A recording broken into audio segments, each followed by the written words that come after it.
Nem a sua própria neta gosta de você, Dona Teresa.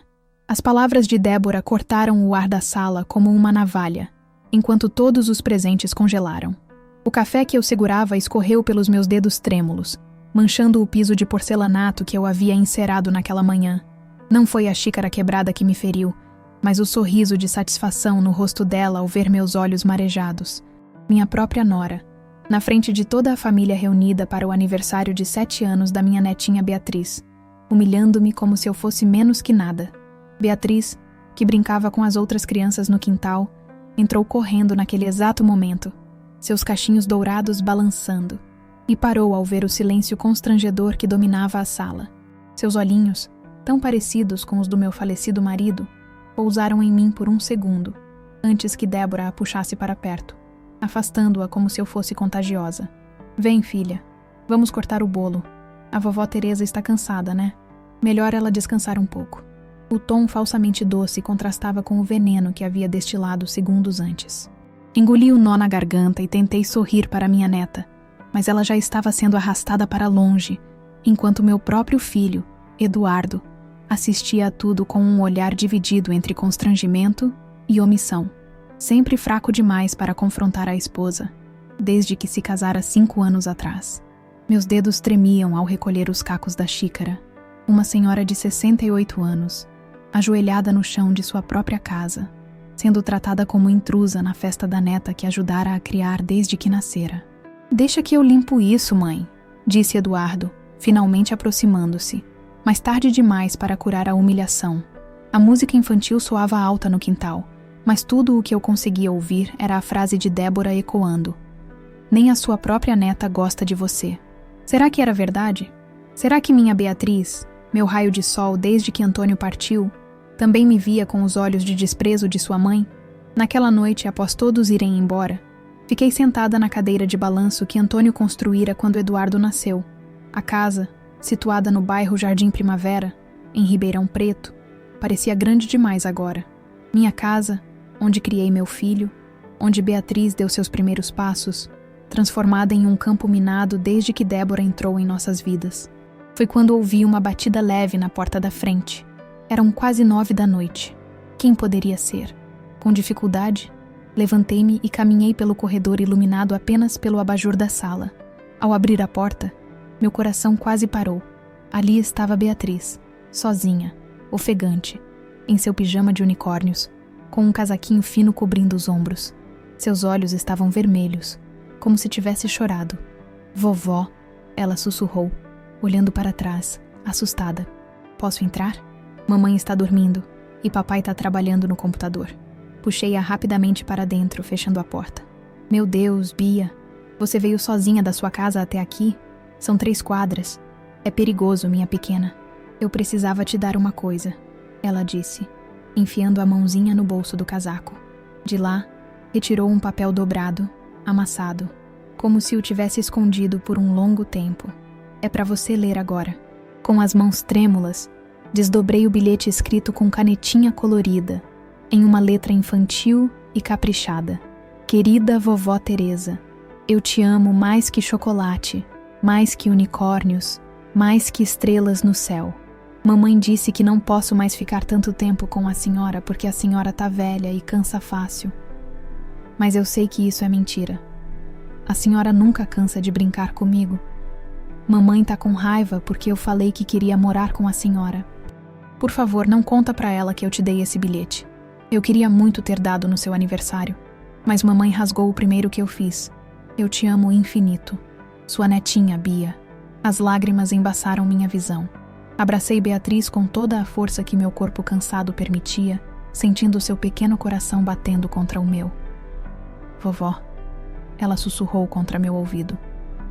O que a mamãe falou hoje, que eu não gosto da senhora. É mentira. Eu te amo mais que tudo. Naquele momento, enquanto as lágrimas escorriam silenciosamente pelo meu rosto, eu soube que algo precisava mudar. Por mim, por Beatriz. Mesmo que isso significasse enfrentar Débora e o meu próprio filho omisso. O celular de Beatriz tocou em seu bolso. Um aparelho que Débora insistira em dar para a menina de apenas 7 anos, para poder controlá-la. como ela mesma admitira certa vez. É a mamãe, Beatriz disse, o pânico evidente em sua voz infantil. Ela acordou e viu que eu não tô em casa. Meu nome é Teresa Oliveira da Silva. Nasci e cresci em Ribeirão Preto, no interior de São Paulo. Fui professora de História durante 35 anos na Escola Municipal do bairro, antes de me aposentar. Enviuvei há 8 anos quando Antônio, meu companheiro de vida por 4 décadas, partiu após um infarto fulminante enquanto podava as roseiras do nosso jardim. Nossa casa, construída tijolo por tijolo com o suor do trabalho de Antônio na marcenaria e meu salário de professora, tornou-se meu refúgio e meu cárcere ao mesmo tempo. Cada canto guarda memórias. A marca na parede da sala que fizemos quando Eduardo tinha 5 anos e media sua altura a cada mês. O balcão da cozinha onde Antônio sentava-se todas as manhãs para tomar café comigo antes de ir trabalhar. O quarto que preparamos com tanto carinho para receber Beatriz em suas visitas. Minha rotina, desde que Antônio se foi, resumia-se a cuidar da casa, do jardim que ele tanto amava, participar do grupo de artesanato da paróquia São Sebastião às terças-feiras e esperar ansiosamente pelos finais de semana, quando Eduardo trazia Beatriz para passar algumas horas comigo. Ou pelo menos era assim, até Débora entrar em nossas vidas. Meu filho conheceu há 5 anos atrás, numa festa de empresa. Engenheiro bem-sucedido, Eduardo sempre foi discreto, tímido até, herança do temperamento do pai. Já Débora, 10 anos mais jovem que ele, era o oposto, extravagante, falante, cheia de opiniões sobre tudo e todos. Quando me apresentou a namorada, senti um aperto no peito, uma intuição que tentei ignorar. Afinal, a felicidade do meu filho era o que importava. O casamento veio rápido, apenas 6 meses depois. Eduardo, aos 38 anos, parecia enfeitiçado pela jovem de 28 que trabalhava como gerente de marketing da mesma empresa que ele.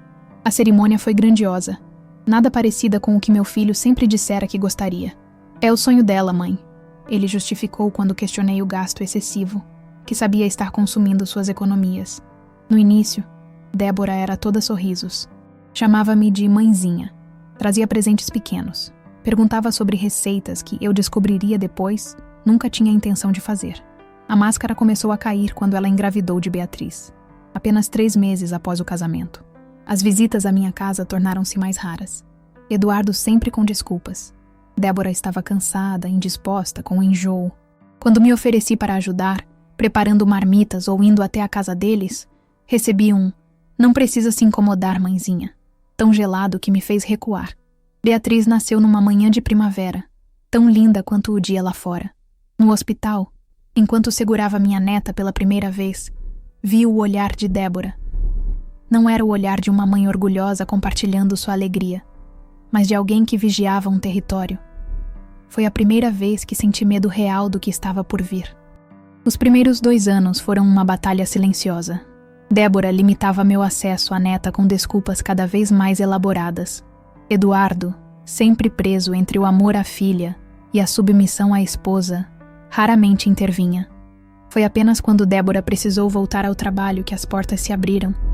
Ela precisava de alguém para cuidar de Beatriz, e contratar uma babá seria um gasto que preferia evitar.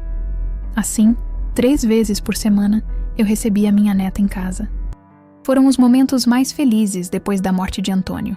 Contava histórias sobre seu avô, ensinava-lhe a fazer os biscoitos de canela que Eduardo tanto amava na infância. Mostrava álbuns de fotos antigas. Beatriz absorvia tudo com seus olhos curiosos. Tão inteligente, tão amorosa. Mas à medida que o laço entre nós se fortalecia, a hostilidade de Débora crescia. Comentários ácidos sobre minha casa antiquada, sobre como eu mimava demais Beatriz, sobre como meus métodos estavam ultrapassados. Eduardo assistia a tudo calado, ocasionalmente tentando amenizar. "Mãe, a Débora só está preocupada com a Bia." Ou, "Ela teve um dia difícil no trabalho." As coisas pioraram quando Beatriz, aos 5 anos, durante um jantar em família, declarou inocentemente que queria morar com a vovó Teresa porque na casa dela tem mais amor. O silêncio que seguiu foi ensurdecedor. Eduardo engasgou-se com o vinho, enquanto Débora mantinha um sorriso congelado. Naquela noite, quando pensaram que eu não podia ouvir, escutei a discussão. Débora acusando-me de tentar roubar a filha dela, de manipular uma criança contra a própria mãe, as visitas de Beatriz foram reduzidas drasticamente, uma vez por semana, depois apenas em ocasiões especiais. Eduardo trazia-a e buscava-a, sempre com o olhar culpado de quem sabe que está sendo cúmplice de uma injustiça, mas não tem coragem de enfrentar a verdade. E agora, aos 68 anos, com artrite começando a dificultar movimentos simples, como abotoar uma blusa, encontro-me cada vez mais isolada, não apenas de minha família, mas do propósito que me mantinha em pé. Ser a avó que Beatriz merecia ter. O celular de Beatriz continuava tocando insistentemente em seu bolso. Nos olhamos, avó e neta, unidas pelo medo do que viria a seguir. Preciso atender, vovó, Beatriz sussurrou, as mãozinhas tremendo enquanto tirava o celular do bolso. Seus olhos imploravam por uma solução que eu não sabia se poderia oferecer. Oi, mamãe, ela disse a voz pequena. Consegui ouvir os gritos do outro lado da linha, mesmo sem o viva voz. O rosto de minha neta empalideceu. Estou na casa da vovó. Eu só queria... Não, mamãe, eu... As lágrimas começaram a escorrer pelo rostinho angelical. Gentilmente, peguei o telefone de sua mão. Débora, aqui é a Teresa. Beatriz está bem. Não precisa se preocupar. Como você ousa? A voz dela explodiu do outro lado. Sequestrar minha filha no meio da noite. Eduardo vai ficar sabendo disso. Vou ligar para a polícia agora mesmo. Sequestrar? Minha voz falhou. Ela veio sozinha até aqui, Débora. Estou tão surpresa quanto você. Mentira! Você deve ter combinado com ela, manipulado uma criança. Sempre soube que você era perigosa.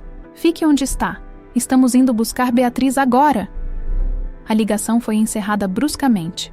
Beatriz abraçou minhas pernas soluçando. Desculpa, vovó. Agora a mamãe vai brigar com a senhora por minha culpa. Não é sua culpa, meu amor. Acariciei seus cabelos, tentando permanecer calma por ela, enquanto meu coração batia descompassado. Vamos nos sentar e esperar seu pai e sua mãe, está bem? Na sala, Beatriz sentou-se no meu colo na cadeira de balanço, como fazíamos quando ela era menor. Embalei-a suavemente, cantarolando a canção de ninar que cantava para Eduardo há tantos anos. Aos poucos, seus soluços diminuíram. Vovó, ela murmurou sonolenta. Mamãe disse que a senhora fica triste quando eu venho aqui, porque lembra do vovô Antônio. É verdade? Meu coração apertou. Não, minha querida. Ter você aqui me traz só alegria. Você me lembra as coisas boas que vivi com seu avô e seu pai. Então por que ela disse que a senhora não quer me ver? Antes que pudesse responder, a campainha tocou violentamente, seguida de batidas fortes na porta. Beatriz se encolheu contra mim.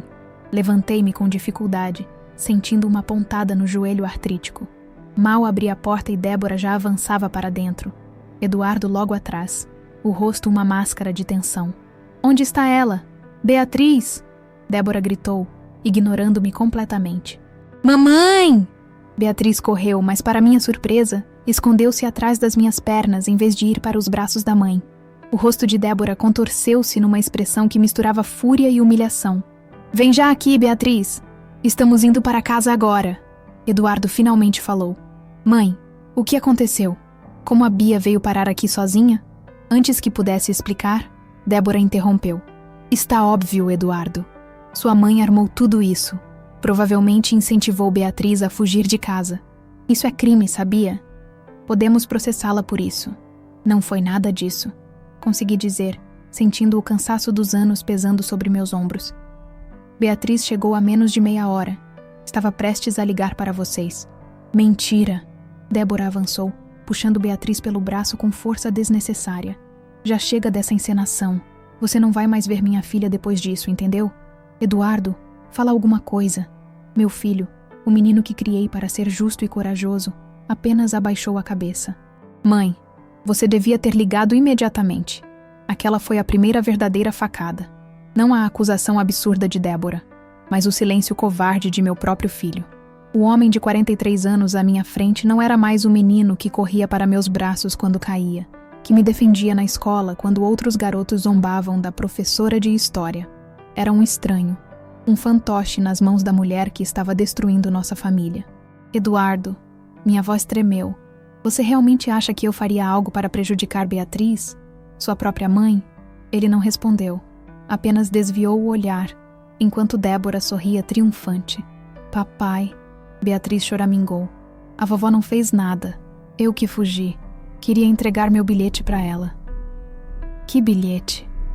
Débora perguntou subitamente, os olhos estreitando-se. Gelei ao lembrar do papel que ainda segurava na mão. O bilhete de Beatriz. Sua declaração inocente de amor que agora seria usada como arma contra nós duas. Nada importante. Tentei disfarçar, escondendo o papel no bolso do meu roupão. Mas Débora foi mais rápida. Com um movimento brusco, arrancou o bilhete da minha mão, desamassando-o para ler. Seu rosto mudou de cor à medida que absorvia as palavras escritas por sua filha. Então é isso, ela disse, a voz perigosamente baixa. Todo esse tempo você envenenando minha filha contra mim. Mamãe tá com raiva porque eu falei que queria morar com a senhora. Mamãe rasgou o primeiro bilhete. Você tem noção do que está fazendo, Teresa? Destruindo uma família. Não foi a vovó. Beatriz tentou intervir, mas Débora a silenciou com um olhar severo. Para o carro. Agora. Ela ordenou à menina, que olhou para mim com desespero antes de ser arrastada porta afora. Eduardo permaneceu parado, indeciso. Filho, implorei. Você sabe que não é verdade. Nunca falei mal dela para Beatriz. Por favor. Por um momento, vi um lampejo do meu Eduardo nos olhos dele. Dúvida, culpa, talvez até um pedido silencioso de desculpas. Mas desapareceu tão rápido quanto veio. É melhor darmos um tempo, mãe. Até as coisas se acalmarem. Sua voz era quase um sussurro. Quanto tempo, Eduardo?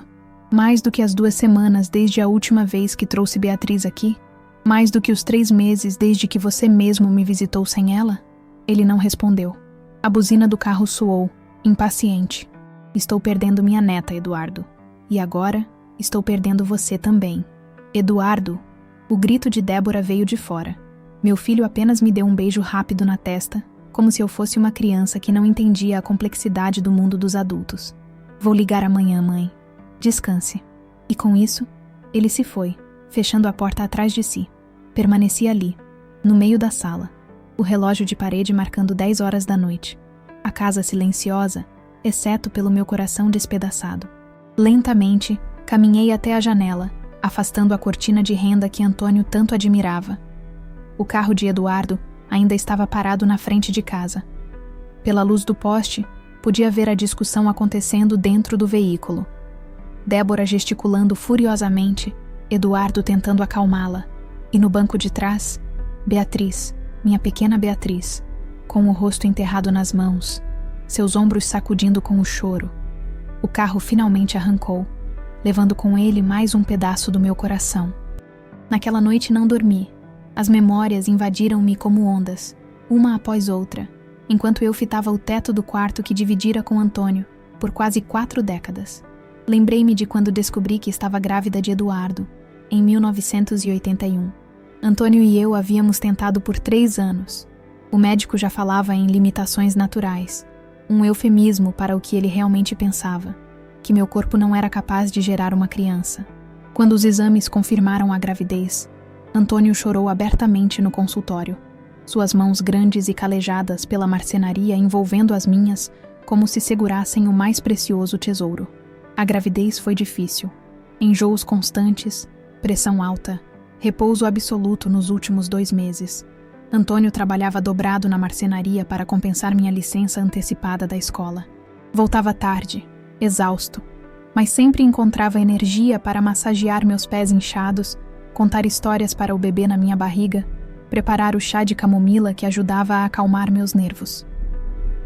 Eduardo nasceu numa madrugada de julho, após 26 horas de trabalho de parto. Quando o colocaram em meus braços, minúsculo e frágil, soube que daria tudo por aquela criança.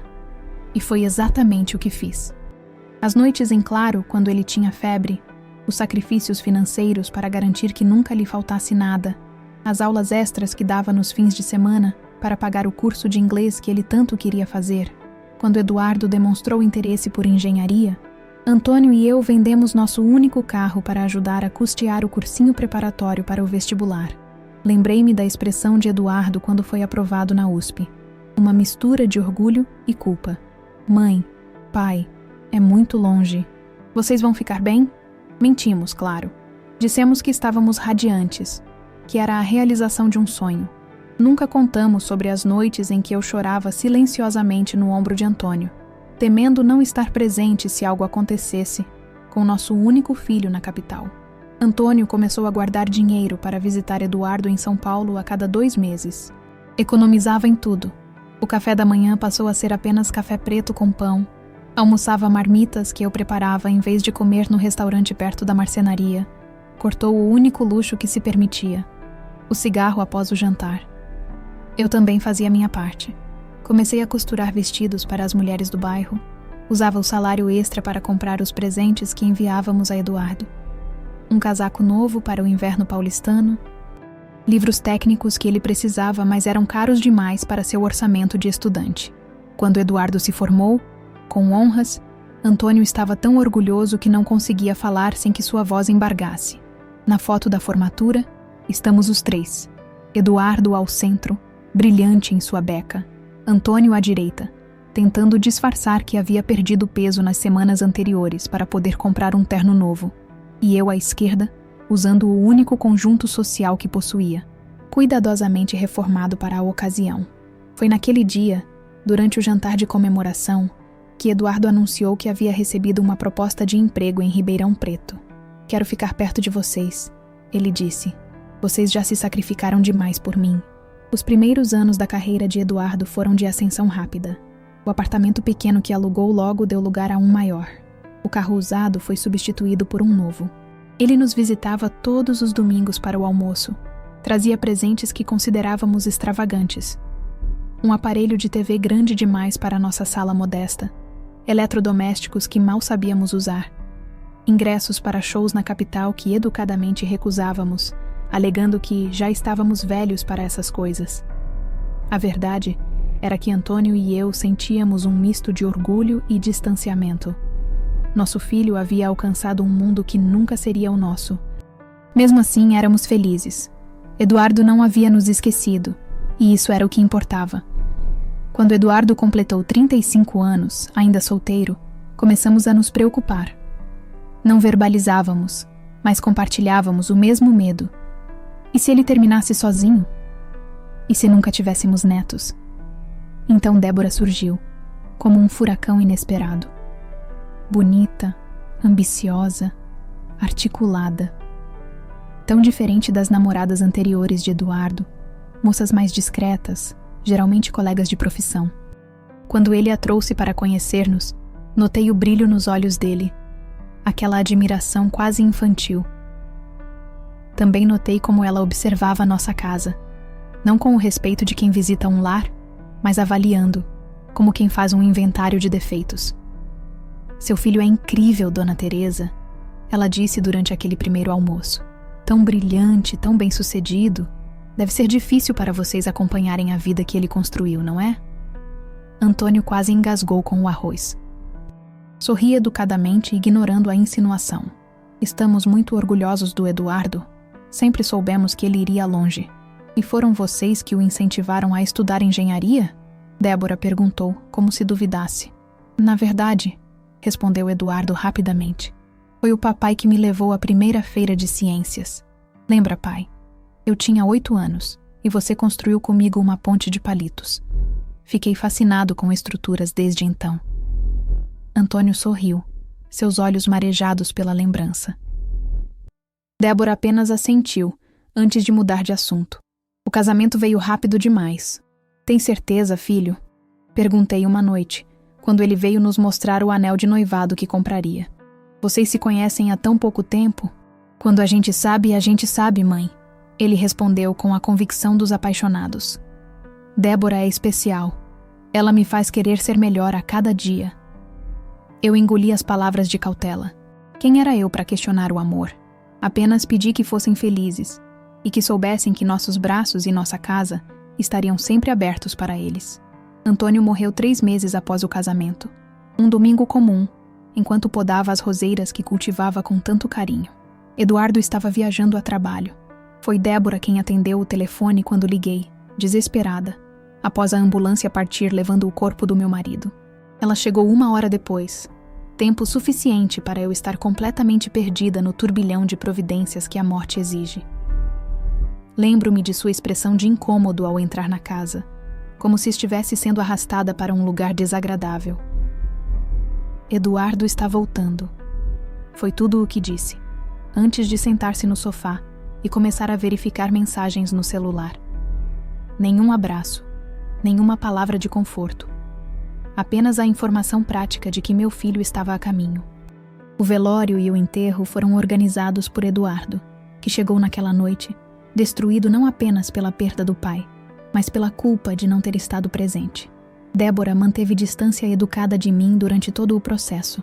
Quando ofereci o relógio de pulso de Antônio para Eduardo, o único objeto de valor que meu marido possuía, ela interrompeu.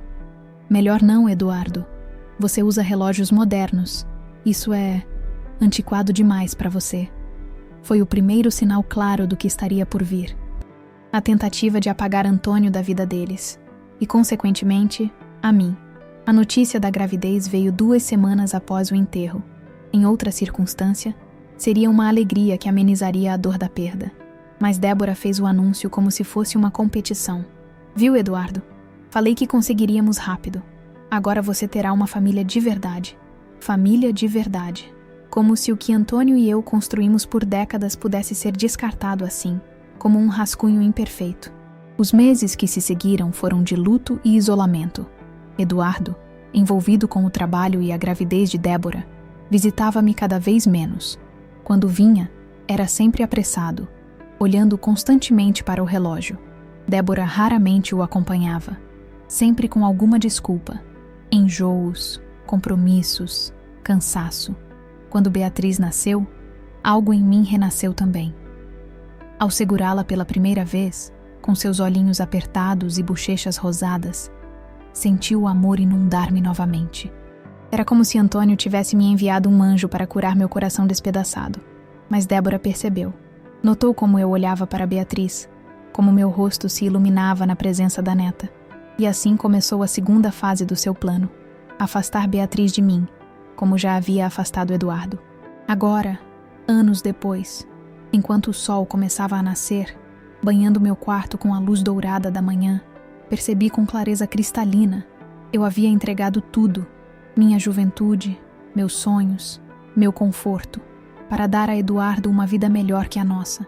E como retribuição, ele permitia que me roubassem a única alegria que me restava, o amor da minha neta. Acordei sobressaltada, sem perceber que havia finalmente adormecido após a noite angustiante. O relógio na cabeceira marcava 11h23. Eu, que durante toda a vida levantara antes das 6, agora perdi a metade da manhã no torpor do desânimo. Meu celular piscava com uma notificação. Uma mensagem de Eduardo enviada às 8h17. Bom dia, mãe. Precisamos conversar sobre ontem. Estou a caminho do trabalho agora, mas passo aí no final do dia. Por favor, não tente entrar em contato com a Bia. Débora está muito abalada com tudo isso.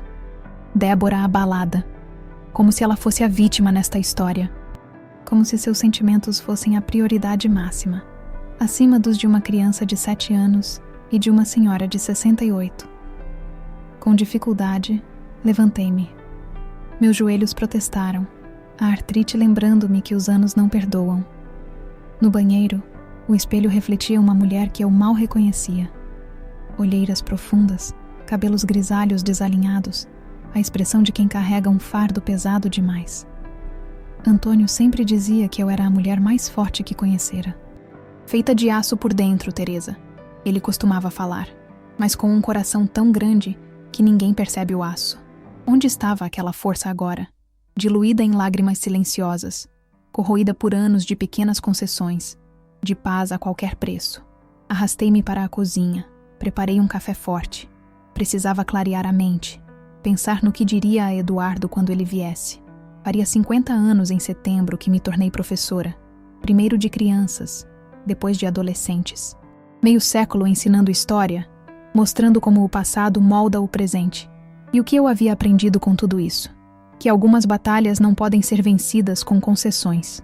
O telefone tocou, interrompendo meus pensamentos.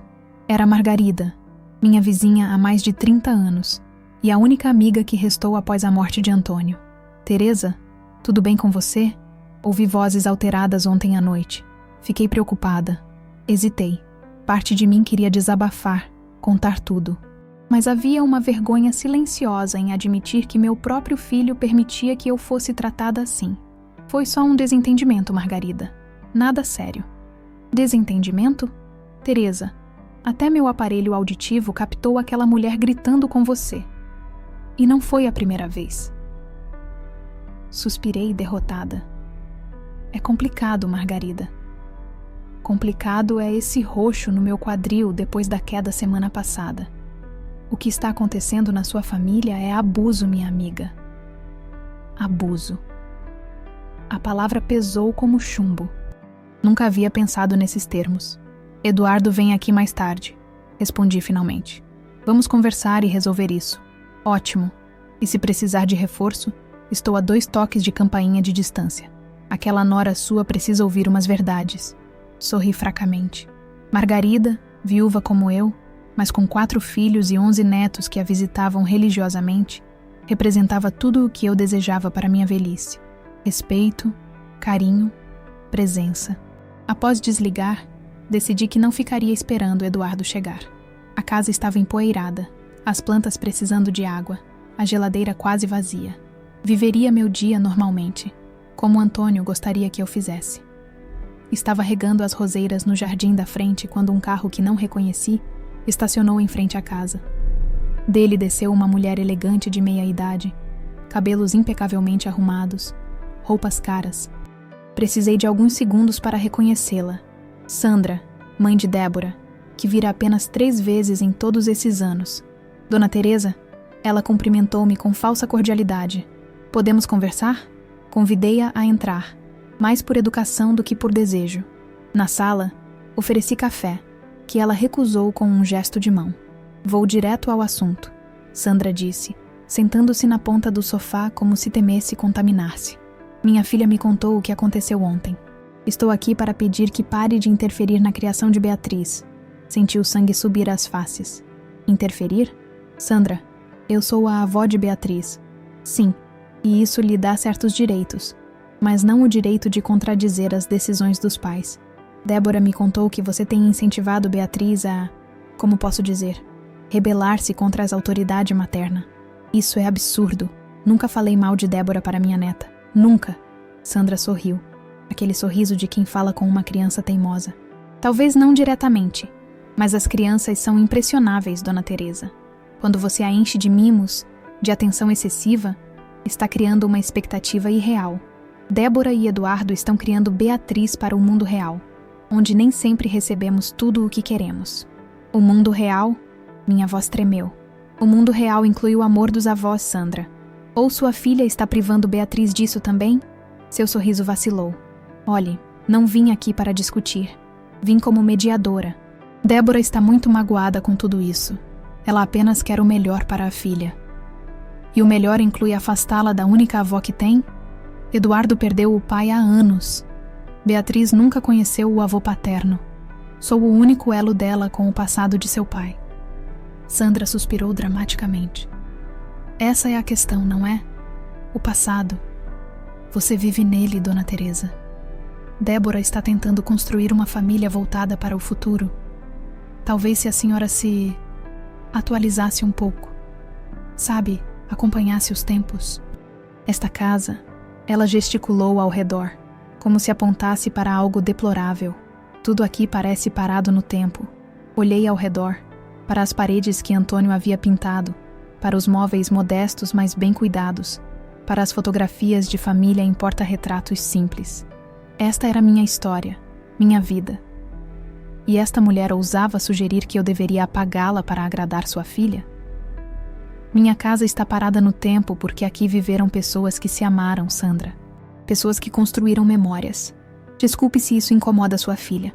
Ela levantou-se, ajustando a bolsa de marca no ombro. Vejo que não chegaremos a um acordo. É uma pena. Débora mencionou a possibilidade de transferência de Eduardo para a filial de São Paulo. Seria uma grande oportunidade para ele, claro, mas significaria que vocês veriam Beatriz com ainda menos frequência. Esperava poder evitar isso. A ameaça velada pairou no ar como um veneno. Sandra estava me informando, não em termos sutis, que se eu não me submetesse, perderia completamente o contato com minha neta.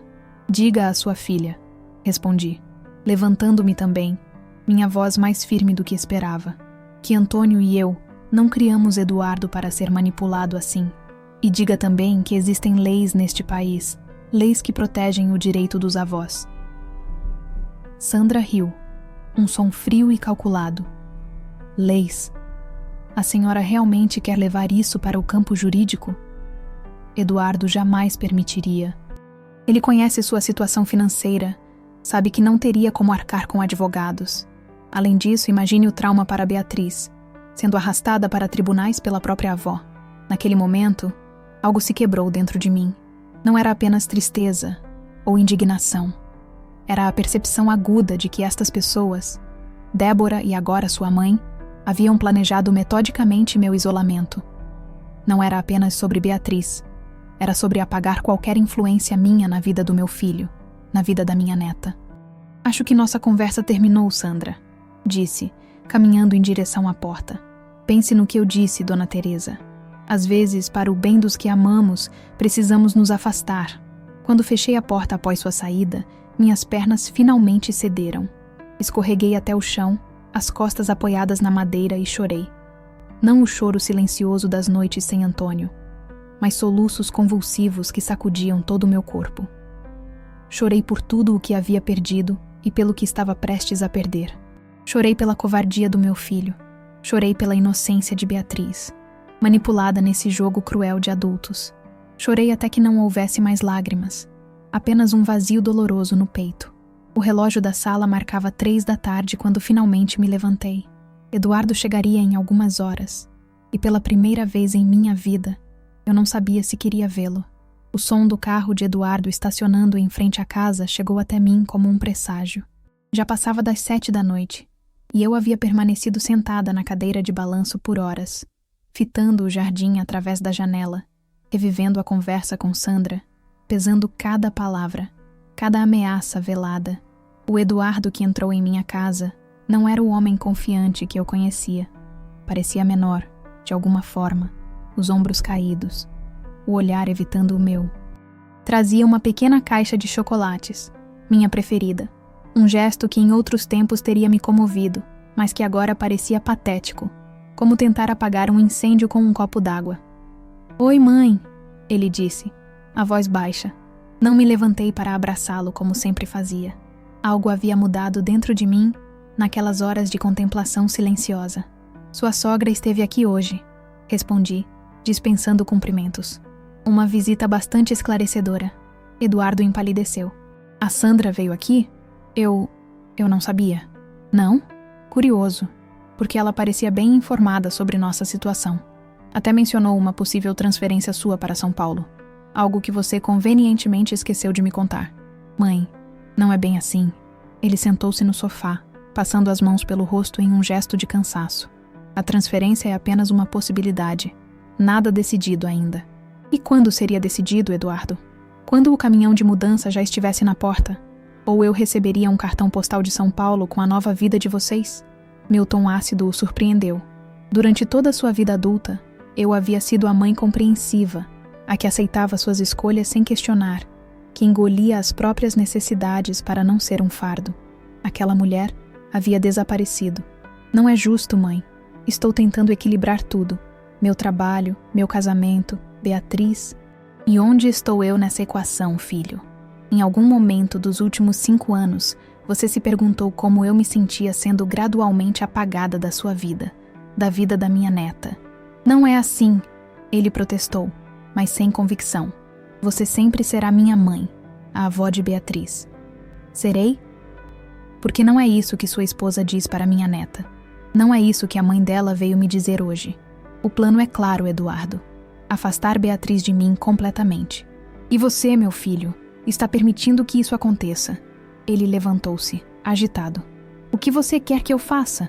Débora é minha esposa, a mãe da minha filha. E eu sou sua mãe." Minha voz elevou-se. Décadas de silêncio finalmente rompidas. "A mulher que passou noites em claro quando você tinha febre. que economizou centavos para que você pudesse estudar, que abdicou de sonhos, de conforto, de tudo para que você tivesse o melhor. E como você me retribui, deixando que aquela mulher me trate como lixo? A Débora tem problemas com a própria mãe. Você sabe disso. Ele tentou justificar, mais uma vez defendendo o indefensável. Ela tem medo de que Beatriz prefira você a ela. E em vez de ajudá-la a superar esse medo irracional, você alimenta a paranoia dela, afastando Beatriz de mim? Que tipo de solução é essa, Eduardo? Ele não respondeu imediatamente. Caminhou até a estante, onde algumas fotografias emolduradas contavam nossa história familiar. Pegou uma. Eduardo aos 8 anos, montado em sua primeira bicicleta, com Antônio segurando o guidão para equilibrá-lo. Lembro desse dia, ele murmurou. Papai passou a tarde inteira correndo ao lado da bicicleta. Não largou até ter certeza de que eu conseguiria sozinho. Seu pai nunca largou você, Eduardo. Nem por um segundo. Mesmo quando você já não precisava dele. Mesmo quando você não o valorizava como deveria. O golpe foi certeiro. Vi a dor nos olhos do meu filho. A culpa que ele carregava por não ter estado presente quando Antônio morreu. Isso não é justo, mãe. Justo? Ri sem humor. Sabe o que não é justo? Sua filha fugindo de casa no meio da noite para me entregar um bilhete de amor escondido da mãe. Não é justo uma criança de 7 anos vivendo nessa tensão, nesse medo. Não é justo ela ser privada da avó que a ama mais que tudo. Beatriz não será privada de você, ele tentou assegurar, mas sua voz vacilou. Não? E essa transferência para São Paulo? Quanto tempo até as visitas serem reduzidas a chamadas de vídeo nas quais Débora estará sempre presente, monitorando? Quanto tempo até as chamadas se tornarem mensagens de texto em datas comemorativas? O silêncio dele foi resposta suficiente. Eduardo, olhe para mim. Esperei até que seus olhos encontrassem os meus. Tenho 68 anos. Não sei quanto tempo mais terei. Alguns anos, talvez uma década, se tiver sorte. É esse o legado que você quer deixar para sua filha? A lembrança de que vocês privaram-na da avó por... Por quê, exatamente? Por ciúmes? Por controle? Ele abaixou a cabeça, derrotado. Não sei o que fazer, mãe. Se confronto Débora, ela fica... instável. As brigas são terríveis. Beatriz sofre com isso. E sua solução é sacrificar-me? Sacrificar o direito da sua filha de conhecer suas raízes, sua história? Não, eu só... Ele hesitou, procurando palavras. Não quero perder minha família. Foi como se uma cortina se abrisse, revelando finalmente a verdadeira natureza do problema. Meu filho vivia sob chantagem emocional. Débora o mantinha refém com a ameaça constante de destruir a família que ele tanto prezava. Naquele momento, algo mudou dentro de mim. A tristeza, a mágoa, o desamparo. Tudo isso foi substituído por uma clareza feroz. Antônio não havia me deixado apenas lembranças. Havia me deixado sua força. Eduardo, falei, minha voz calma agora. Você já está perdendo sua família. Não apenas a mim, mas a si mesmo. O homem que seu pai e eu criamos nunca permitiria essa situação. Mãe, não terminei. Levantei a mão, interrompendo-o. Por anos fiquei em silêncio enquanto você se afastava. Aceitei as migalhas de tempo que você me dava, agradecida por pelo menos ver minha neta ocasionalmente. Mas acabou, Eduardo. Não serei mais cúmplice dessa situação. O que você quer dizer? Ele perguntou subitamente alarmado. Quero dizer que vou lutar pelo meu direito de ser avó. Se isso significa advogados, tribunais, seja o que for, estou preparada. Você não faria isso, ele exclamou, mais em desespero que em desafio. Não. Sua sogra parecia bastante preocupada com essa possibilidade hoje. Eduardo pareceu desmoronar, sentando-se novamente. Isso destruiria tudo, mãe. Débora nunca aceitaria. O que ela aceita ou não deixou de ser minha preocupação, filho. Minha prioridade agora é Beatriz e você, porque você também é vítima nessa história, mesmo que não perceba. Ele olhou para mim como se me visse realmente pela primeira vez em anos. Não mais a mãe submissa, a avó dócil que aceitava qualquer condição para manter a paz, mas uma mulher disposta a lutar pelo que acreditava. O que você quer que eu faça? Ele perguntou finalmente, um sussurro quase inaudível. Quero que você recupere sua dignidade, Eduardo. Que seja o pai que Beatriz merece. Um que não permite que ela seja usada como peão em jogos de adultos. Quero que você honre a memória do seu pai, que nunca, jamais, teria permitido que sua família fosse manipulada assim. Lágrimas silenciosas escorriam pelo rosto do meu filho. Não eram lágrimas de autopiedade, mas de reconhecimento. O reconhecimento doloroso de suas próprias falhas. Estou com medo, mãe, ele admitiu, soando subitamente como um menino que corria para meus braços após um pesadelo. Medo de perder tudo. Levantei-me então, caminhando até ele. Pela primeira vez naquela noite, toquei-o, colocando minhas mãos em seus ombros. O medo é um mau conselheiro, filho. Ele faz você se curvar quando deveria estar de pé. Acredite em mim. Sei do que estou falando. Vivi com medo desde que seu pai morreu. Medo de ficar sozinha, de ser um fardo, de perder você e Beatriz. E onde esse medo me levou? A este momento, exatamente onde não queria estar. Ficamos em silêncio por alguns minutos. O relógio na parede marcando o tempo. As fotografias nas paredes testemunhando nossa história. O que você sugere, então? Eduardo perguntou finalmente, uma nova resolução em sua voz. Primeiro, você vai conversar com sua esposa. Não acusações, não ultimatos. Uma conversa honesta sobre o futuro da família de vocês, sobre o papel que tenho na vida de Beatriz. E sim, sobre limites, os dela e os meus. Ela não vai aceitar. Então você terá uma decisão a tomar, Eduardo. E não estou falando de escolher entre ela e eu. Estou falando de escolher que tipo de homem, que tipo de pai você quer ser. Ele assentiu lentamente. E se ela simplesmente se recusar a conversar? Então eu seguirei com o que prometi. Consultarei um advogado sobre meus direitos como avó. E farei isso não para machucar você ou para criar mais conflito, mas porque acredito que Beatriz merece ter sua avó na vida dela. E porque você, meu filho, merece ser livre. Eduardo levantou-se, surpreendendo-me com um abraço forte. Sinto muito, mãe. Por tudo. Pelo que permiti que acontecesse. Papai ficaria tão desapontado comigo. Seu pai ficaria orgulhoso de ver você encontrando sua força agora. Corrigi suavemente.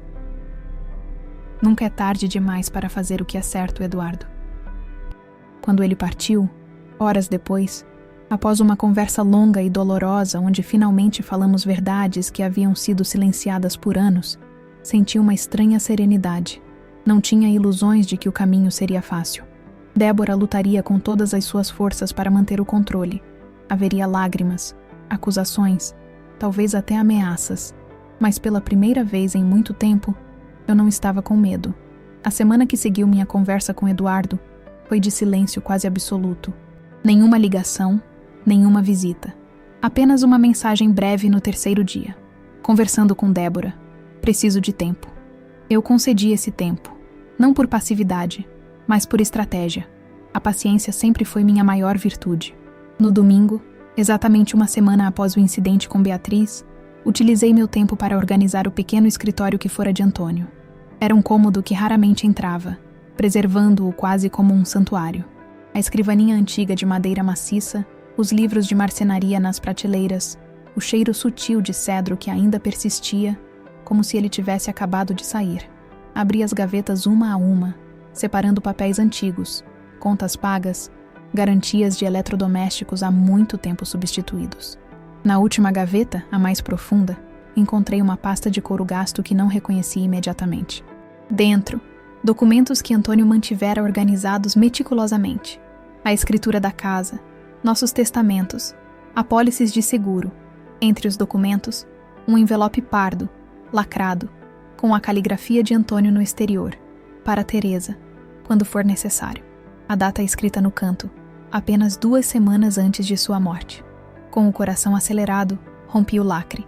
Dentro, uma carta manuscrita e vários documentos oficiais. Comecei pela carta, as palavras do meu marido atravessando o tempo para alcançar-me. Minha querida Teresa, se você está lendo isto, é porque eu já não estou mais aí, e você encontrou-se numa situação difícil. Conhecendo-a como conheço, provavelmente você relutou em abrir este envelope.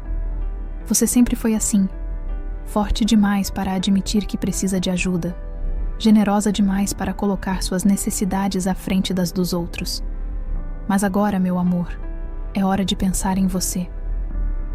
Quando compramos nossa casa, há 40 anos, eu fiz algo que nunca lhe contei. Com as economias que tinha guardado antes de nos casarmos, comprei também o terreno adjacente ao nosso, aquele lote vazio ao lado direito de nossa casa. Na época, pensei em talvez um dia construirmos algo para Eduardo, ou quem sabe ampliar nossa própria casa. O terreno valorizou consideravelmente com o crescimento da cidade. Ribeirão Preto não é mais a cidadezinha que conhecemos, e nossa localização tornou-se privilegiada. Nos últimos anos, recebi várias ofertas de construtoras interessadas, mas nunca quis preocupá-la com isso. 3 meses atrás, vendi o terreno. O valor foi depositado em uma conta que abri em seu nome, cujos detalhes você encontrará junto a esta carta. Não utilizei o dinheiro porque ele é seu futuro, sua segurança. Sei que você provavelmente está brava comigo por ter guardado esse segredo. Mas conheço você, Teresa. Sei que teria insistido para usarmos o dinheiro para ajudar Eduardo, ou para alguma reforma que precisávamos fazer, sempre colocando os outros à frente. Este é o meu último presente para você, meu amor. Use-o sabiamente. Não para nosso filho. Ele tem seu caminho a trilhar, suas próprias batalhas a vencer. Use-o para garantir que sua velhice seja digna, confortável e, acima de tudo, em seus próprios termos. Lembre-se sempre, você é mais forte do que pensa, mais capaz do que acredita e infinitamente mais valiosa do que as pessoas ao seu redor possam reconhecer. Com todo o meu amor, hoje e sempre, Antônio. As lágrimas embaçavam minha visão enquanto examinava os documentos anexos. Extratos bancários de uma conta em meu nome com um valor que me fez engasgar de surpresa. A escritura do terreno, o contrato de venda assinado, tudo perfeitamente organizado, como era típico de Antônio. Não era apenas o dinheiro que me impressionava, embora fosse uma quantia que mudaria completamente minha realidade financeira. Era a previsão de Antônio, sua capacidade de antecipar que eu poderia um dia precisar de independência, de força para lutar por meus direitos. Naquele momento, senti sua presença ao meu lado, como se ele tivesse orquestrado tudo isso do além, esperando pacientemente que eu encontrasse minha própria força antes de revelar esta última carta na manga. O som da campainha interrompeu meus pensamentos. Sequei rapidamente as lágrimas, guardei cuidadosamente os documentos na pasta e fui atender. Minha surpresa foi enorme ao encontrar não apenas Eduardo, mas também Beatriz, ambos parados na soleira da porta. "Podemos entrar, vovó?" Beatriz perguntou, seus olhinhos brilhando de expectativa. "Claro, meu amor", respondi, abrindo a porta completamente, confusa com a visita inesperada. Seu pai não me avisou que viriam. Eduardo parecia nervoso, mas havia uma determinação nova em seus olhos que me lembrou Antônio. "Foi uma decisão de última hora, mãe. Precisamos conversar." Entramos. Beatriz imediatamente correndo para a cozinha, onde sabia que sempre havia biscoitos caseiros guardados para ela. Eduardo sentou-se no sofá, esfregando as mãos nos joelhos em um gesto de ansiedade que reconheci de sua infância. "Conversei com Débora", ele começou, a voz baixa para que Beatriz não ouvisse da cozinha. "Foi difícil, mais difícil do que imaginei." "Imagino que sim", respondi, sentando-me ao seu lado. "E o que aconteceu?" Ela negou tudo, claro. Disse que estou imaginando coisas, que você está manipulando a situação, que Beatriz é apenas uma criança influenciável. Ele suspirou profundamente. "E então? Então ela fez exatamente o que você previu. Ameaçou ir embora, levar Beatriz, aceitar a transferência para São Paulo sozinha se eu não, como ela disse, colocasse você no seu lugar." Meu coração acelerou. "E o que você fez?" Um pequeno sorriso surgiu no rosto tenso de Eduardo. Eu disse não. "Não? Não, mãe. Não vou mais permitir que ela use Beatriz como arma. Não vou mais ser chantageado. Não vou mais assistir você sendo tratada como uma intrusa na vida da sua própria neta." Sua voz tremeu ligeiramente. "Passei a semana pensando em tudo o que você e papai fizeram por mim, em como permitir que as coisas chegassem a este ponto. E ontem à noite, quando Débora deu o ultimato final..." "Que ultimato?" perguntei, temendo a resposta. "Ela disse que eu teria que escolher. Ou cortava completamente contato com você, ou ela pediria o divórcio e lutaria pela guarda exclusiva de Beatriz." Ele respirou fundo. Foi quando percebi que o casamento já havia acabado há muito tempo, que eu estava vivendo sob terror constante, sempre temendo sua próxima explosão, sua próxima ameaça. Oh, Eduardo. Então eu simplesmente disse: se é isso que você quer, vamos fazer do seu jeito. Arrumei uma mala pequena com minhas coisas básicas, peguei Beatriz, que já estava dormindo, e fomos para um hotel. Ele sorriu tristemente. Foi a primeira noite em anos que dormi sem aquela pressão constante no peito. Beatriz voltou da cozinha nesse momento, a boca cheia de biscoitos, sentando-se entre nós. Papai disse que vamos ficar aqui por um tempo, vovó. Posso dormir no seu quarto? Olhei para Eduardo, que assentiu quase imperceptivelmente. Se sua avó estiver de acordo, princesa. Claro que pode, meu amor, respondi, abraçando-a. Mas seu pai e você vão realmente ficar aqui? Só por alguns dias, mãe, até eu organizar tudo. Já liguei para um advogado esta manhã. Vou iniciar o processo de separação amanhã mesmo. Eduardo parecia simultaneamente exausto e aliviado. Sei que estou pedindo muito. Não está pedindo nada, interrompi. Esta casa sempre será seu lar, Eduardo. Ele sorriu, seus olhos marejados. Obrigado. Prometo que não será por muito tempo. Naquela noite, enquanto Beatriz dormia profundamente na cama que havia sido de Eduardo na infância, meu filho e eu conversamos por horas na varanda, como não fazíamos há anos. Ele desabafou sobre o casamento, sobre como Débora gradualmente tornara-se mais controladora, mais agressiva, sobre como se sentia diminuído e isolado. Ela conseguiu afastar todos os meus amigos, um a um, ele confessou, sempre com alguma desculpa, alguma insinuação sobre como eles não eram bons o suficiente ou como não respeitavam nosso casamento. Por que você ficou tanto tempo, filho? Por Beatriz, inicialmente. Depois, acho que foi medo. Medo de fracassar, de admitir que havia cometido um erro, de decepcionar vocês. Nunca poderíamos nos decepcionar com você por buscar sua felicidade, Eduardo. Ele assentiu, fitando a escuridão do jardim. Tem uma coisa que preciso te contar, mãe. Algo que descobri recentemente. O quê? O testamento do papai. Débora encontrou-o entre meus documentos há alguns anos. Ela sabia sobre o terreno, sobre o dinheiro. Foi por isso que intensificou os esforços para afastar você de nós. Congelei, surpresa não apenas pela informação, mas por perceber que Eduardo sabia sobre o segredo de Antônio. Você sabia do terreno? Papai me contou uma semana antes de morrer. Disse que era um segredo entre nós dois, que eu só deveria mencionar se você estivesse realmente necessitada.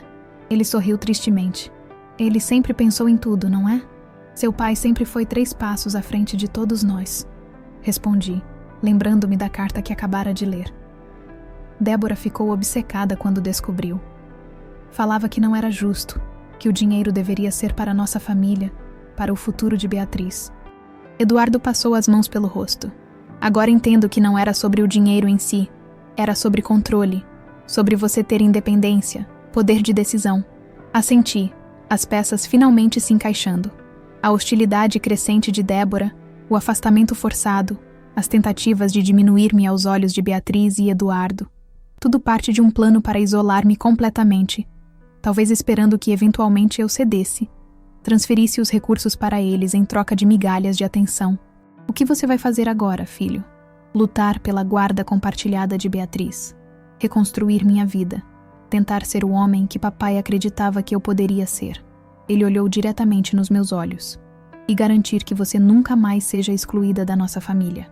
Ficamos em silêncio por alguns minutos, absorvendo tudo. A lua brilhava no céu limpo de Ribeirão Preto. A mesma lua que Antônio e eu observávamos tantas noites naquela mesma varanda. Sabe, mãe? Eduardo quebrou o silêncio. Papai sempre dizia que você era a pessoa mais forte que ele conhecia. Só agora entendo o que ele queria dizer. Sorri, pensando na carta escondida no escritório, nas palavras tão semelhantes de Antônio. Todos nós temos nossa força, filho. Às vezes apenas precisamos ser lembrados disso. Naquela noite, enquanto toda a casa dormia, voltei ao escritório e reli a carta de Antônio uma última vez. Não era apenas o dinheiro ou o terreno que ele havia me deixado. Era a confiança de que eu seria capaz de enfrentar qualquer tempestade. E ele estava certo. A manhã seguinte trouxe consigo a realidade concreta dos desafios que enfrentaríamos. Eduardo saiu cedo para encontrar-se com o advogado, enquanto fiquei encarregada de levar Beatriz à escola. Uma tarefa cotidiana para muitas avós, mas para mim, um privilégio há muito negado.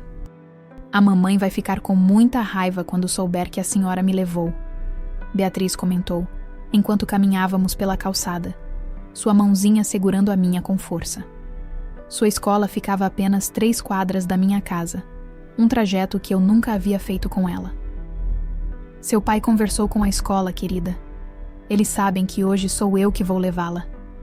Respondi, escolhendo cuidadosamente as palavras. E quanto à sua mãe? Ela está passando por um momento difícil. Todos nós estamos. Beatriz assentiu com uma seriedade que parecia desproporcional para seus 7 anos. A mamãe grita muito quando está brava. Ela quebrou-lhe um porta-retrato com a foto do papai semana passada. Aquela revelação casual me alarmou, mas mantive a expressão neutra. Às vezes os adultos também perdem o controle, Baia. Isso não significa que não amem. Eu sei, mas ela disse coisas feias sobre a senhora, coisas que não são verdade. Ela olhou para mim, seus olhinhos buscando confirmação. Não são verdade, né, vovó? Que coisas, meu amor? Que a senhora só quer o dinheiro do papai. Que a senhora vai fazer a gente ficar pobre. Ela franziu o senho e disse que a senhora odeia ela porque é jovem e bonita. Respirei fundo, buscando a resposta mais honesta e apropriada para uma criança. Sua mãe está confusa, Beatriz. Às vezes, quando as pessoas estão com medo, dizem coisas que não são verdadeiras. A mamãe está com medo? Acho que sim. Medo de perder pessoas que ama, como você e seu pai. Apertei suavemente sua mão. Mas quero que você saiba de uma coisa. Não importa o que aconteça entre os adultos. Tanto sua mãe quanto seu pai e eu. Todos amamos você mais que tudo no mundo. Ela sorriu, aparentemente satisfeita com a resposta. Chegamos ao portão da escola, onde várias crianças já entravam acompanhadas de pais e mães apressados. A diretora, Dona Helena, aproximou-se assim que nos viu. Dona Teresa, Eduardo me ligou explicando a situação. Fique tranquila, só entregaremos Beatriz a você ou a ele, conforme combinado. Agradeci, sentindo um nó na garganta. A última vez que estivera naquela escola fora anos atrás, quando Débora subitamente proibiu-me de buscar Beatriz, alegando que eu confundia a menina, ao contradizer as regras que eles estabeleciam em casa. Despedi-me de minha neta com um abraço apertado, prometendo estar no mesmo lugar no final da tarde. Enquanto caminhava de volta, sozinha, notei como o bairro havia mudado. Novas lojas, casas reformadas, árvores crescidas. O tempo passa inexoravelmente, pensei, mas algumas coisas permanecem constantes, como o amor entre avós e netos. Em casa, ao invés de me entregar à ansiedade da espera, decidi ser produtiva. Com os documentos que Antônio deixara, fui ao banco. Era hora de assumir controle total sobre meus recursos. O gerente, um homem jovem que não me conhecia, mostrou-se surpreso ao verificar o saldo da conta. A senhora deseja fazer alguma movimentação específica? Sim, respondi com firmeza. Quero transferir parte deste valor para uma nova conta, exclusivamente em meu nome, e gostaria de informações sobre como investir o restante. Suas sobrancelhas se ergueram ligeiramente. Claro. Posso perguntar se a senhora tem algum objetivo específico com esses investimentos? Segurança. Respondi simplesmente. Para mim e para minha neta. Saí do banco 2 horas depois, com uma nova conta estabelecida, aplicações financeiras iniciadas e uma sensação de empoderamento que não experimentava há anos. No caminho para casa, parei no escritório do Dr. Mendes, um advogado aposentado que fora amigo de Antônio e que ocasionalmente ainda atendia antigos clientes. Teresa, que surpresa maravilhosa! Ele me recebeu com um abraço caloroso. Aos 75 anos, Ricardo Mendes mantinha a mesma energia e perspicácia que o caracterizavam quando Antônio e ele jogavam xadrez nas tardes de domingo. Preciso de sua orientação, Ricardo, expliquei, sentando-me na poltrona de couro gasto de seu pequeno escritório em casa. Sobre direitos de avós. Suas feições suavizaram-se em compreensão. Problemas com sua nora? Mais do que isso. Eduardo está se separando. e temo que Débora tente impedir completamente meu contato com Beatriz. Ricardo ouviu atentamente enquanto relatava os acontecimentos dos últimos anos, culminando nos eventos recentes. Não interrompeu, apenas fez anotações ocasionais em um bloco amarelado. Bem, ele disse finalmente, recostando-se na cadeira. A boa notícia é que a legislação brasileira reconhece o direito dos avós à convivência com os netos. O Estatuto do Idoso e o próprio Estatuto da Criança e do Adolescente têm dispositivos que podemos usar a seu favor. E a má notícia? Ele sorriu tristemente. Processos de família raramente são rápidos ou indolores, Teresa. E pelo que você descreveu, sua nora parece determinada a criar obstáculos. Estou preparada para isso, Ricardo. Não estou mais disposta a ser apagada da vida da minha neta. Ele assentiu, seus olhos brilhando com aprovação. Antônio ficaria orgulhoso de vê-la assim. Sabe, ele me procurou algumas semanas antes de falecer. Queria garantir que seus direitos estivessem protegidos caso algo como isso acontecesse. Ele previu até isso, murmurei, novamente impressionada com a capacidade de Antônio de antecipar problemas. Seu marido a conhecia bem, Teresa. Sabia que você cederia muito antes de lutar, por amor a Eduardo. Ele me fez prometer que a ajudaria quando chegasse a hora. Ricardo abriu uma gaveta, retirando uma pasta. Aqui estão algumas orientações que preparei na época, atualizadas com as mudanças legislativas mais recentes. Folheei os documentos, emocionada ao ver a previdência de Antônio se estendendo até aquele momento, como se ele pudesse ver o futuro. O que fazemos agora? Perguntei. Por enquanto, nada judicial. Deixe Eduardo conduzir o processo de separação. Enquanto isso, documente tudo. Visitas negadas, mensagens hostis, qualquer coisa que demonstre a tentativa deliberada de afastá-la de Beatriz. Especialmente importantes são registros de que sua presença é benéfica para a menina. Fotos, desenhos que ela fez para você, depoimentos de pessoas que observaram sua interação com ela. Passei mais 1 hora com Ricardo, planejando estratégias, discutindo possibilidades. Quando me despedi, senti-me não apenas mais preparada, mas também legitimada. Não estava lutando apenas por um capricho ou por ciúmes. Estava defendendo um direito reconhecido, o direito de minha neta à convivência familiar plena. Ao chegar em casa, encontrei Eduardo sentado à mesa da cozinha, o rosto tenso. Como foi com o advogado? Perguntei, colocando a bolsa sobre o balcão. Dei entrada no pedido de divórcio e solicitação de guarda compartilhada. Ele respondeu, esfregando os olhos cansados. Débora já foi notificada. E como ela reagiu? Como esperado. Gritos, ameaças, acusações. Ligou para meu chefe dizendo que estou com problemas psicológicos. Tentou bloquear meu acesso às contas conjuntas. Ele sorriu sem humor. Felizmente, transferi parte dos recursos para uma conta individual ontem. Você pensou em tudo. Aprendi com os melhores. Ele me olhou com gratidão. Passei na casa depois, para buscar mais algumas coisas para Beatriz e para mim. A fechadura havia sido trocada. Oh, Eduardo. Está tudo bem, mãe. O advogado disse que isso só fortalece nosso caso. Mostra um comportamento irracional, potencialmente alienador. Ele suspirou. O que me preocupa é como Beatriz vai lidar com tudo isso. Ela é mais forte do que imaginamos, filho. E tem você. Tem a mim. Ele assentiu, parecendo mais jovem e mais vulnerável do que eu me lembrava. Obrigado por nos acolher, mãe. Sei que trazemos problemas para sua vida tranquila. Vocês são minha vida, Eduardo. Não há tranquilidade sem vocês.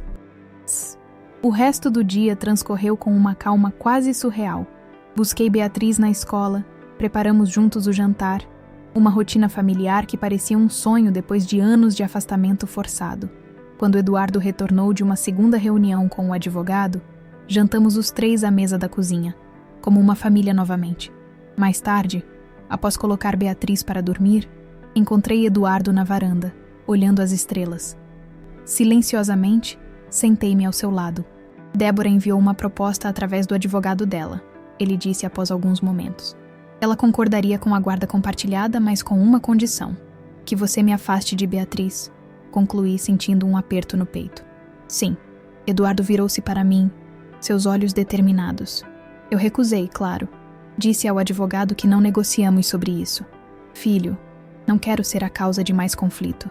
Talvez possamos chegar a um acordo, alguma visita supervisionada inicialmente. Não, mãe. Sua voz estava firme. Já cedi demais. Permiti que ela ditasse os termos por tempo demais.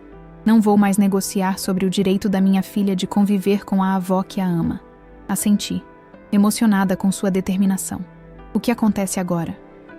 Audiência de conciliação em 2 semanas. Provavelmente será infrutífera, dado o estado emocional dela. Depois, o juiz determinará a guarda provisória enquanto o processo corre. E você está preparado para tudo isso? Ele sorriu, um sorriso que me lembrou o jovem idealista que partira para a universidade décadas atrás. Estou, mãe.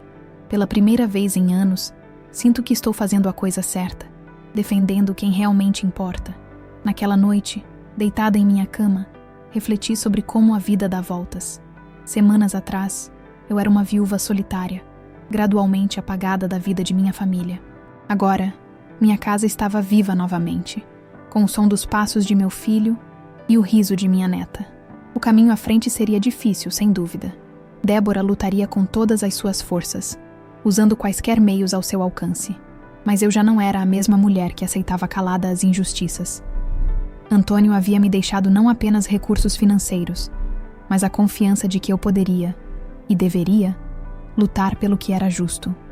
E eu faria jus a essa confiança, não com rancor ou vingança, mas com a dignidade silenciosa que sempre nos caracterizou como família.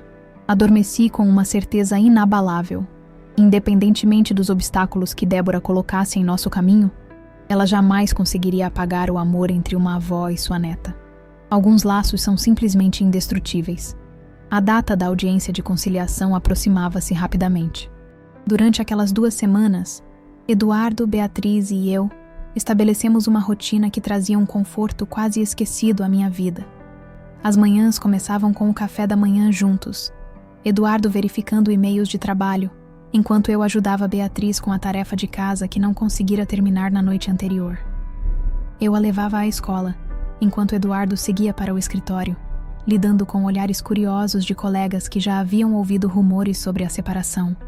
À tarde, era eu quem a buscava, seu rostinho iluminando-se ao me ver no portão.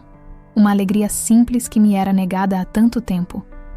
Passávamos as tardes fazendo biscoitos, cuidando do jardim, ou simplesmente conversando com Beatriz, compartilhando histórias da escola, seus sonhos, seus medos. Débora ligava para o celular da menina diariamente.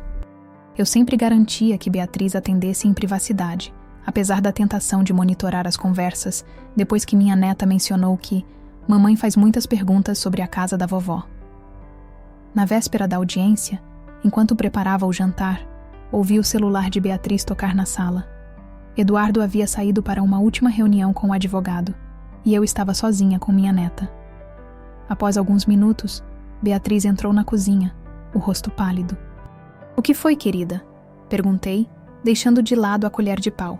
"A mamãe quer falar com a senhora", ela respondeu, estendendo o celular com hesitação. Sequei as mãos no avental e peguei o aparelho. "Alô? Teresa." A voz de Débora era fria, controlada. "Precisamos conversar." "Estou ouvindo", respondi, mantendo o tom neutro. "Não assim, pessoalmente, sem Eduardo, sem advogados, só nós duas." "Não acho que seja uma boa ideia, Débora." "A audiência é amanhã. Qualquer comunicação deveria ser através dos advogados agora. A audiência será uma perda de tempo se não resolvermos isso antes." Sua voz endureceu. "A menos que você queira que isso se arraste por anos, com Beatriz sendo arrastada para entrevistas com psicólogos, assistentes sociais, juízes." Olhei para Beatriz, que observava meu rosto com ansiedade. "Podemos falar mais tarde quando Beatriz estiver dormindo." "Não. Agora. Estou na pracinha a 2 quadras da sua casa." "Venha sozinha. 20 minutos." Antes que pudesse responder, ela desligou. Devolvi o celular a Beatriz com um sorriso forçado. "Está tudo bem, vovó?" ela perguntou, seus olhos grandes fixos em mim. "Sim, querida. Sua mãe só quer conversar um pouquinho. Vou encontrá-la rapidamente enquanto você termina seu desenho, pode ser? Voltarei antes que perceba." Ela assentiu, não parecendo inteiramente convencida. A senhora não vai brigar com a mamãe, né? Não, meu amor. Nós só vamos conversar como adultas. Liguei para Margarida, pedindo que viesse ficar com Beatriz por meia hora. Enquanto esperava, enviei uma mensagem para Eduardo explicando a situação, caso a reunião se estendesse além do previsto. A pracinha estava praticamente deserta àquela hora, com o sol começando a se pôr. Encontrei Débora sentada em um banco afastado, sob a sombra de uma árvore antiga.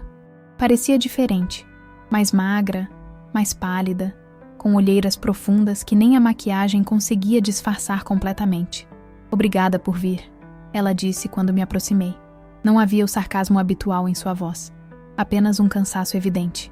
Sentei-me na outra extremidade do banco, mantendo uma distância segura. O que você quer, Débora? Ela olhou ao redor, como se certificando-se de que estávamos realmente sozinhas. Quero propor um acordo. Fora dos tribunais, fora do conhecimento dos advogados. Que tipo de acordo? O tipo que beneficia a todos nós, especialmente Beatriz. Ela se ajeitou, inclinando-se ligeiramente em minha direção. Estou disposta a concordar com a guarda compartilhada, desde que algumas condições sejam atendidas. Quais condições? Perguntei cautelosa. Primeira, Eduardo mantém o apartamento. Eu me mudo para outro lugar, menor, mais adequado para uma nova fase. Segunda, você ajuda com os custos dessa transição. Respirei fundo, compreendendo finalmente. Então é sobre dinheiro, afinal. É sobre recomeçar, Teresa. Pela primeira vez, notei um tremor em sua voz. Eduardo tem você. Beatriz tem vocês dois. Eu não tenho ninguém. Você tem seus pais. Apontei. Meus pais... Ela riu sem humor. Sandra está mais interessada em manter as aparências do que em me ajudar de verdade. Ela já deixou claro que uma filha divorciada é uma vergonha para a família. Fiquei em silêncio, processando suas palavras, tentando separar a manipulação da verdade. Quanto? Perguntei finalmente. O suficiente para um apartamento pequeno e alguns meses até eu me reestabelecer profissionalmente. Ela mencionou uma quantia, significativa, mas não exorbitante, considerando o que eu agora possuía. E em troca, concordo com a guarda compartilhada, sem contestações, sem recursos, sem arrastar Beatriz para esse pesadelo judicial. Ela fez uma pausa. E... você pode vê-la durante o tempo de Eduardo. Não vou mais interferir. Por que a mudança, Débora? Depois de anos tentando me afastar dela? Seus olhos encontraram os meus. E por um instante, vi além da máscara de perfeição que ela sempre mantinha. Vi uma mulher assustada, perdendo o controle que tanto prezava. Porque estou cansada, ela admitiu, a voz quase um sussurro. Cansada de lutar, de fingir, de tentar ser perfeita. E porque... Ela hesitou. Porque Beatriz chora todas as noites desde que foi embora. Não por Eduardo, não pela casa. Ela chora por você. Aquela admissão me atingiu com força inesperada. Ela sente minha falta? Todas as noites ela pede para ligar para a vovó Teresa. Diz que esqueceu de contar algo sobre a escola ou que quer saber se as roseiras estão bem. Débora sorriu tristemente. Ela tem um caderno, sabia? Um diário onde cola bilhetinhos que escreve para você, mas nunca entrega. Encontrei-o semana passada, escondido embaixo do colchão. Meus olhos encheram-se de lágrimas. Minha Beatriz, minha pequena, guardando seu amor em segredo, como um tesouro proibido. Por que, Débora? Por que esse esforço todo para nos separar? Ela desviou o olhar, fixando-o em um ponto distante do parque. Minha própria avó, ela era tudo para mim. Quando meus pais se separaram, eu tinha 6 anos. Minha mãe me proibiu de ver minha avó paterna. Dizia que ela era má influência, que falava mal dela, que tentava me virar contra minha própria mãe. E era verdade? Não. Era apenas o medo de minha mãe. Medo de perder o controle, de não ser a única influência feminina na minha vida. Ela engoliu em seco. Quando finalmente pude rever minha avó, anos depois, ela estava morrendo de câncer. Tivemos apenas 2 meses juntas antes que ela partisse. Sinto muito, disse sinceramente. Jurei que seria diferente quando tivesse minha própria filha. Que ela teria uma família completa, perfeita. Sua voz falhou. E então conheci Eduardo. Tão bom, tão estável. a família perfeita que nunca tive. E você, eu era a ameaça, concluí, compreendendo finalmente a influência que poderia tirar sua filha de você. Você era tudo o que eu tinha medo de ser, Débora admitiu, surpreendendo-me. Forte, respeitada, amada genuinamente. Eduardo falava de você com tanta admiração, e quando vi como Beatriz se conectou com você instantaneamente, aquele medo infantil voltou. O medo de ser substituída, de não ser suficiente. Olhei para ela com outros olhos, não como a adversária que tentava destruir minha relação com minha família, mas como uma mulher ferida, reproduzindo padrões que ela mesma havia sofrido. Nunca quis tomar seu lugar, Débora. Ser avó é diferente de ser mãe. São amores que se complementam, não que competem. Eu sei isso. Agora. Ela suspirou profundamente. Vendo Beatriz sofrer com sua ausência, percebi que estou repetindo exatamente o que minha mãe fez comigo, transformando-a em vítima da minha insegurança. Ficamos em silêncio por alguns momentos. O vento suave balançando as folhas acima de nós, o sol poente lançando sombras alongadas pelo parque. Aceito ajudá-la financeiramente, disse finalmente. Não pelo acordo, mas porque é o certo a fazer. Beatriz merece ter ambos os pais estáveis, seguros. Obrigada. Ela parecia genuinamente agradecida, uma expressão que nunca havia dirigido a mim antes. Mas tenho minhas próprias condições, acrescentei, minha voz firme. Primeiro, você precisa buscar ajuda profissional. Terapia. Essa insegurança, esse medo de abandono, não desaparecerá sozinho. Ela assentiu lentamente. Já comecei, na verdade. 2 sessões até agora. Segundo, precisamos estabelecer uma comunicação real, não através de Eduardo ou de Beatriz. Se houver problemas, falamos diretamente. Concordo. E terceiro, mais importante, Beatriz nunca, jamais deve se sentir como peça de um jogo entre adultos.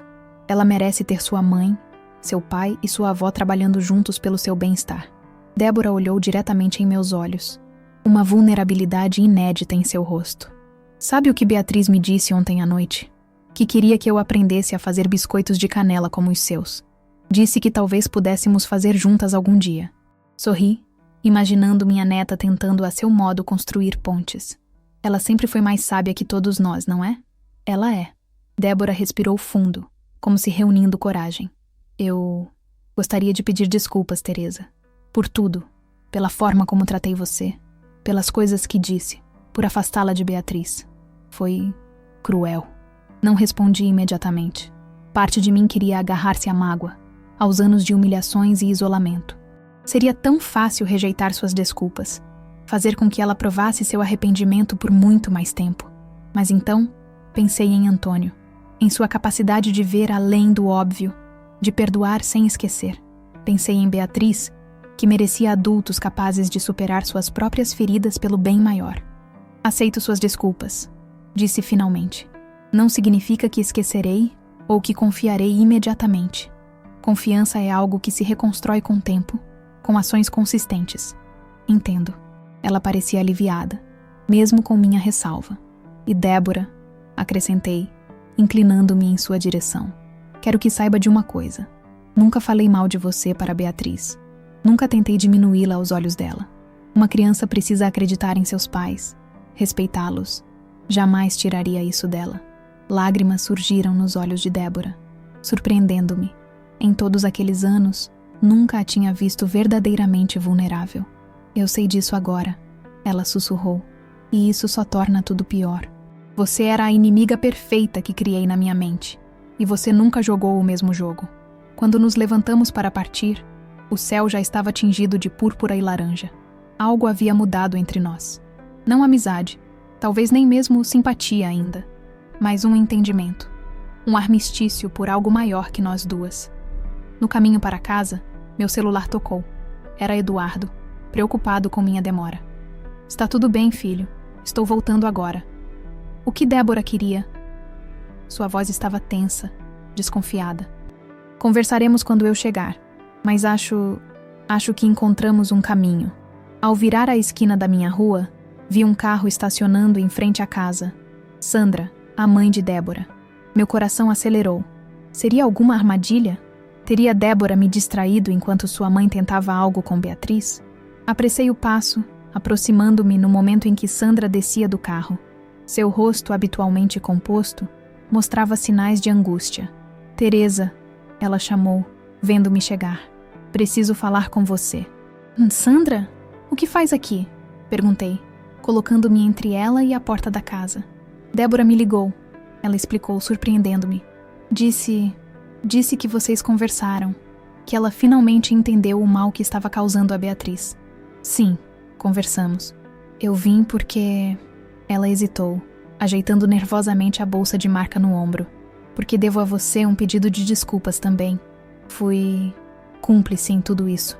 Antes que pudesse responder, a porta da casa se abriu.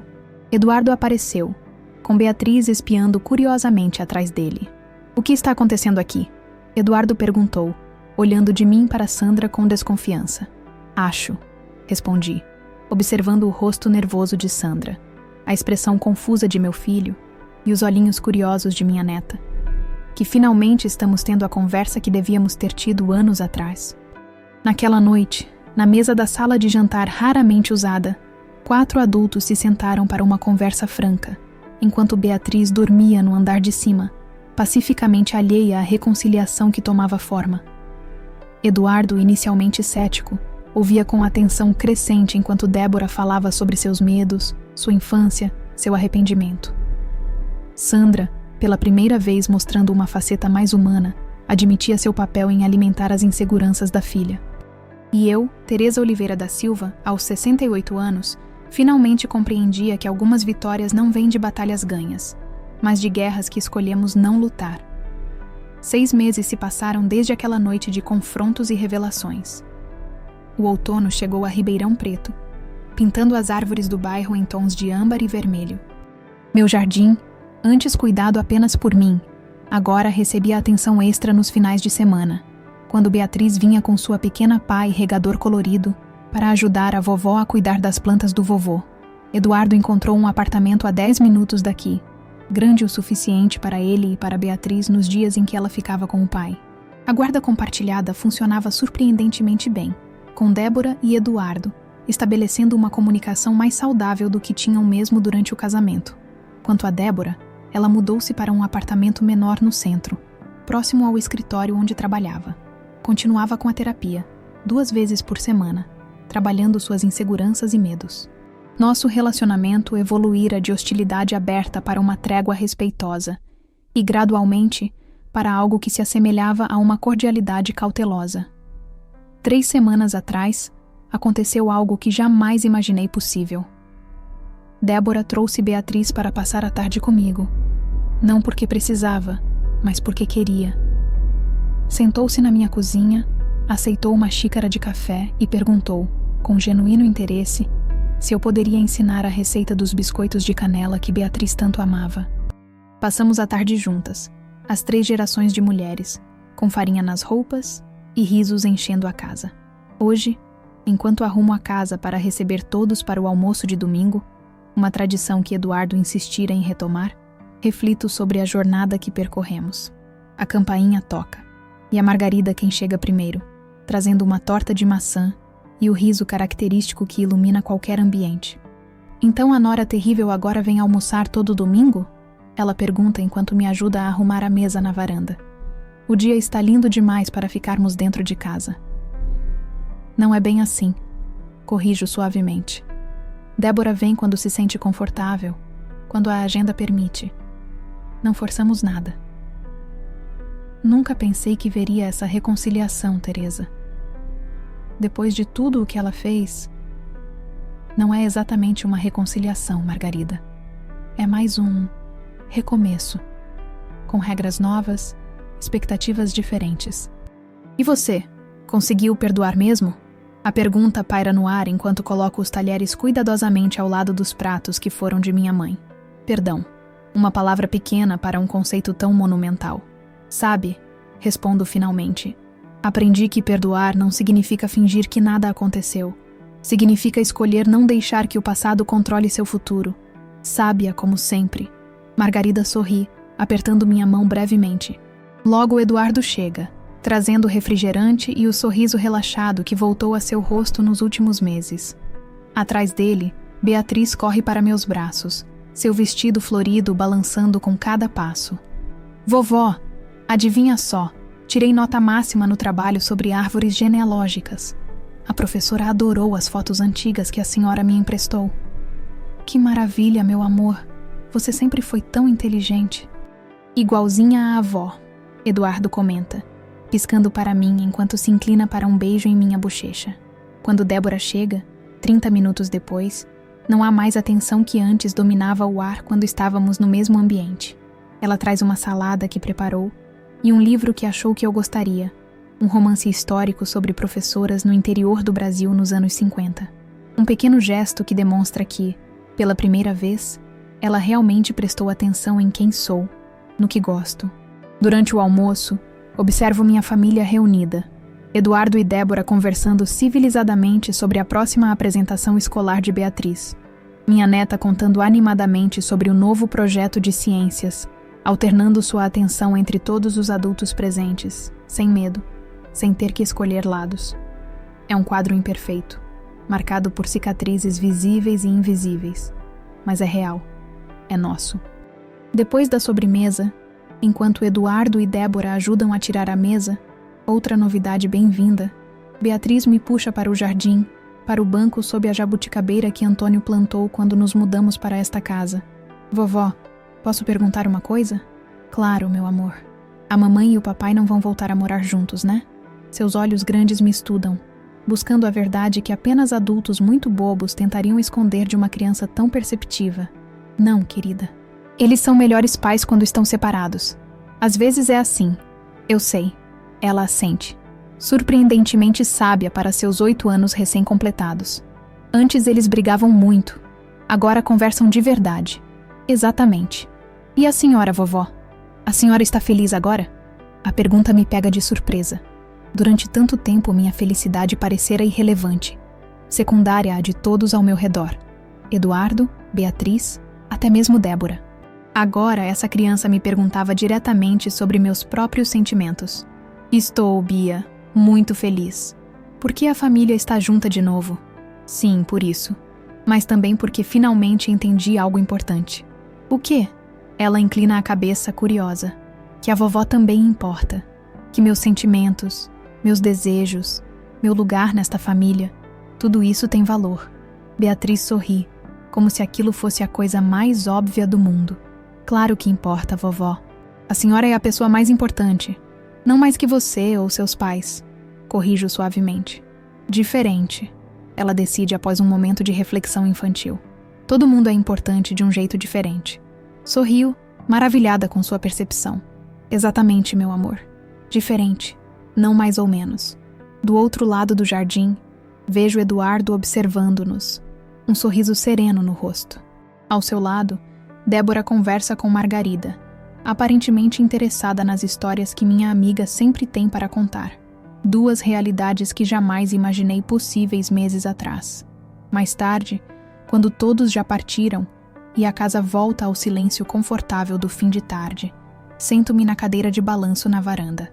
Do outro lado da rua, as crianças jogam bola no pequeno campo improvisado, seus gritos alegres preenchendo o ar.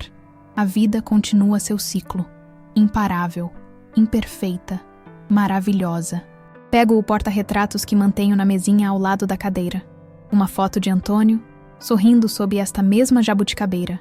Eduardo adolescente ao seu lado, ambos consertando a cerca do jardim. Você estava certo, meu velho. Murmuro para a imagem do homem que conhecia minha força muito antes de mim mesma. Eu consegui. Não do jeito que planejamos, não sem cicatrizes, mas consegui. A brisa suave da tarde parece trazer consigo um sussurro, quase como se ele pudesse responder.